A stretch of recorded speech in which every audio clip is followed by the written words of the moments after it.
जीवन में भागवत कथा का बड़ा महत्व है। मनुष्य इसके सुनने से ही स्वर्ग प्राप्त कर लेता है। भागवत कथा के दूसरे दिन जगदीश प्रसाद कोठारी ने लाही स्थित होटल में हो रही भागवत कथा में कहा कि भगवान बुद्ध ने बलि प्रथा का विरोध किया और कहा कि बलि देना अपराध है। भारत की महानता, भारत के महत्व को सब समझते हैं।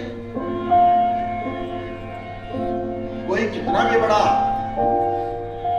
विकसित देश क्यों न हो, एक दिन भारत भी जो है विकसित देशों की श्रेणी में आएगा।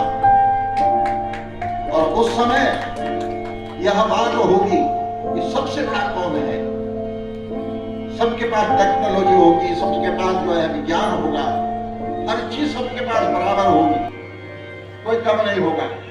तो ऐसे समय पर जिसके पास ये अध्यात्म की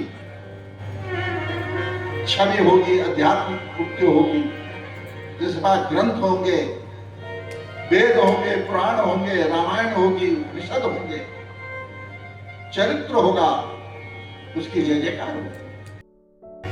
बौद्ध के समय पे भगवान बुद्ध जिस समय अवतरित हुए उस समय कापालिक उनके हाथों में वेद चले गया, जो पाखंडी थे, तांत्रिक थे, मांत्रिक थे, तो वेद का उन्होंने अनर्थ किया। वेद में जहां लिखा हुआ था कि पशु की बलि देनी चाहिए, उन्होंने पशु को काटना शुरू किया। ऐसे यज्ञ प्रारंभ किए उन्होंने।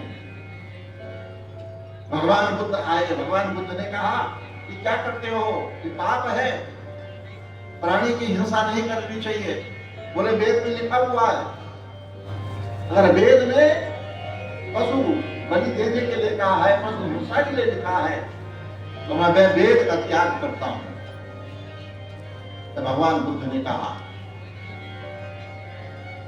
श्रीमद् भागवत कथा का आयोजन माननीय नगर विधायक श्री रितेश गुप्ता द्वारा दिल्ली रोड स्थित राही होटल में कराया जा रहा है।